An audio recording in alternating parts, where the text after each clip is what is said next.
आजकल social media का ज़माना है। जो भी क्लाइंट मिलता है तो हमें पहले इंस्टा के ऊपर के पोस्ट दिखाता है कि मुझे ऐसा चाहिए, मुझे डिज़ाइन का रिक्वायरमेंट ये है, मुझे ये ऐसा फील आना चाहिए, ये एम्बियंस होना चाहिए, बहुत सारी चीज़ें होती है। तो इसीलिए आजकल इंटीरियर डिज़ाइनर के लिए काम करना थोड़ा बहुत मुश्किल हो गया है, क्योंकि क्लाइंट के रिक्वायरमेंट्स और उनके जो एक्सपेक्टेशंस है वो बढ़ते जा रहे हैं। इसीलिए साइट प्रोसेस आपका होना बहुत ही ज़रूरी है, जिसको हम बोलते हैं interior flow chart, process flow chart बोलते हैं, जहाँ पे आपको स्टार्ट से लेके एंड तक पूरा प्रोसीजर, कौन कौन से स्टेप्स कैसे फॉलो करने हैं या क्लाइंट को कैसे इन्फॉर्म करना है, ये पूरा इन्फॉर्मेशन इस वीडियो में आपको मिलेगा। Welcome back to my YouTube channel, this is Arun APG interior blog. मेरा नाम अरुण है, मैं इंटीरियर के रिलेटेड वीडियो बनाता हूँ। सो आज का वीडियो जो रिलेटेड है इंटीरियर प्रोसेस फ्लो चार्ट के बारे में। सो चालू करते हैं आज का वीडियो।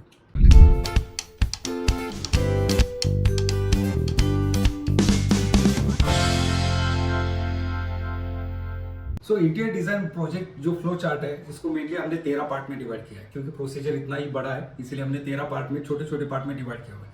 जब भी आपके पास कोई नया क्लाइंट आता है तो बहुत सारे क्वेश्चंस लेके आता है कि मेरा बजट कितना एक्सटेंड कर सकता हूँ। नॉर्मली बजट कोई बोलता नहीं है, क्योंकि उनको डर रहता है कि इंटीरियर डिजाइनर उसका बजट बढ़ा दें, इसलिए तो बजट तो बोलता नहीं है, लेकिन रिक्वायरमेंट्स बोलता है कि मुझे ये स्टाइल में चाहिए, ऐसा चाहिए, वैसा चाहिए। सो सिंपली पहले आप एक काम कीजिए, उनको एक फॉर्म फिलअप करने के लिए दीजिए, जिसमें क्लाइंट का इंफॉर्मेशन हो और उसमें उनकी रिक्वायरमेंट्स हो, जल्दी से फिलअप करके आपको भेज सके। इससे क्या होगा कि क्लाइंट की आपको टेस्ट का पता चलेगा, उसके रिक्वायरमेंट का पता चलेगा, उसके बारे में जो इंफॉर्मेशन है वो पता चलेगी। सेकंड स्टेज होता है एस्टिमेशन ब्लॉक। एस्टिमेशन ब्लॉक यानी ये जो बनता है एस्टिमेशन ब्लॉक, ये क्लाइंट के रिक्वायरमेंट को ध्यान में रख के बनाया जाता है, ताकि पहला स्टेज है, आपको भी पता नहीं है कि क्लाइंट का बजट एग्जैक्टली कितना है। फिलअप वो फॉर्म में कर देता है कि मेरा बजट इतना है, लेकिन वो बजट एक्चुअल पे कितना है उनके रिक्वायरमेंट के हिसाब से वो भी मैच होना जरूरी है। तो सेकंड स्टेज होता है एस्टिमेशन ब्लॉक, जिसमें टेंटेटिव आप बजट देते हैं क्लाइंट को कि आपके रिक्वायरमेंट के हिसाब से आपका ये एस्टिमेटेड कॉस्ट है, नॉट एग्जैक्ट कॉस्ट, क्योंकि एग्जैक्ट कॉस्ट तो बाद में आएगा।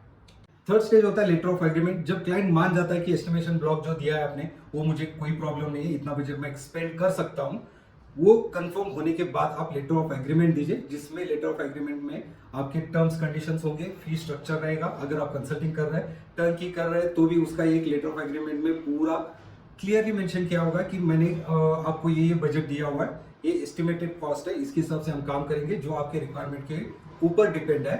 और इसमें टोटल डिटेल्स आपको शेयर करने होते हैं क्लाइंट के साथ, ताकि क्लाइंट आपको फर्स्ट एडवांस पेमेंट दे और आप इसके ऊपर फिजिकली काम चालू कर सकें।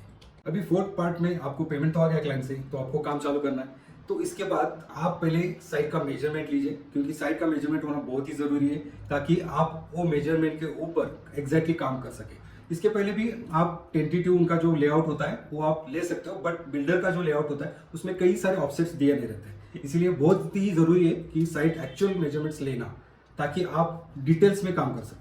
अभी नेक्स्ट स्टेज है six stage, I think six stage आप काउंट कर लीजिए। सो ये स्टेप में क्या होता है कि आप जो एक्चुअल मेजरमेंट्स लेते हैं उसके ऊपर आपको बनाना होता है 2D ड्राइंग। 2D ड्राइंग ये सिर्फ लेआउट होता है, जिसमें आप टॉप व्यू देखते हैं, जहाँ पे प्लेसमेंट पूरे आप फिक्स करते हो, लाइक बेड कहाँ पे होना चाहिए, सोफा कहाँ पे होना चाहिए, किचन में कैसे वर्किंग होने वाला है, डाइनिंग टेबल कहाँ पे आना चाहिए, वार्डरोब कहाँ पे आना है। सो बेसिकली 2D लेआउट में ये जगह फिक्स होती है, यानी पोजीशंस फाइनल होते हैं हर एक फर्नीचर के।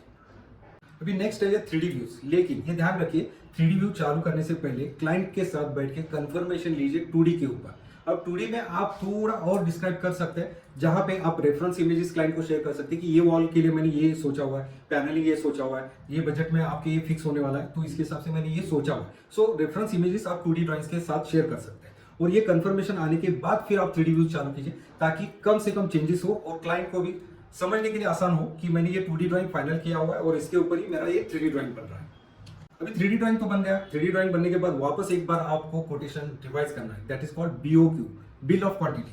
पहले आपने दिया था एस्टिमेशन ब्लॉक, वो टेंटेटिव था।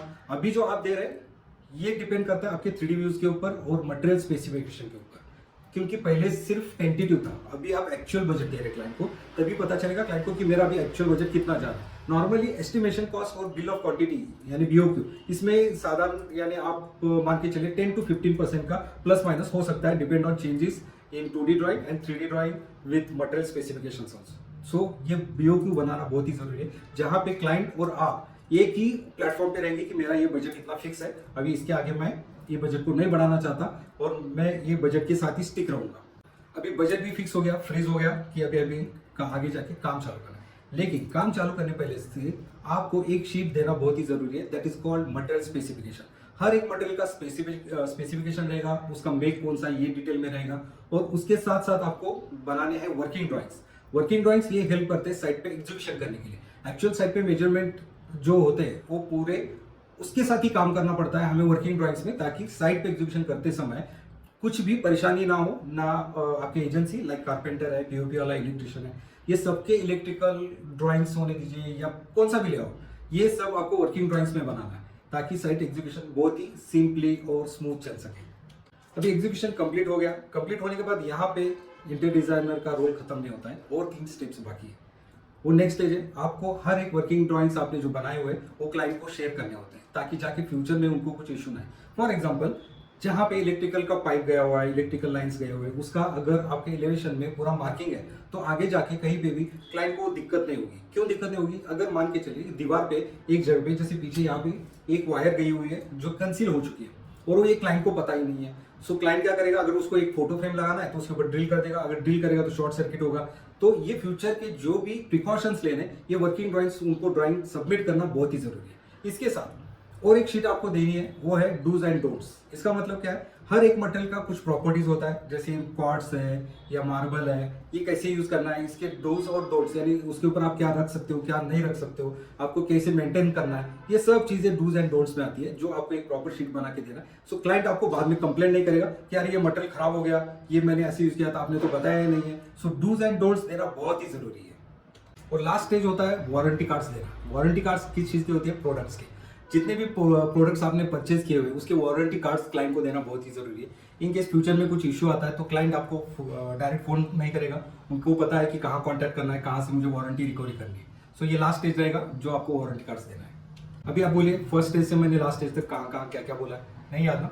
सो डोंट वरी, इसका लिंक मैंने बायो में दिया है या लिंक मेरे वीडियो के नीचे रहेगा, वहाँ पे आप जाके वो पूरा शीट डाउनलोड कर सकते हैं ताकि आप पूरे स्टेप्स भूल ना सके। और उसमें भी कुछ डिटेल्स चाहिए, क्योंकि हम क्या करते हैं कि हर एक जो स्टेज है उसका एक चेकलिस्ट बनाते हैं। अगर आपको चेकलिस्ट चाहिए तो कमेंट करके बोलिए कि मुझे ये चेकलिस्ट भी चाहिए। सो 100% आपके साथ हम शेयर करेंगे।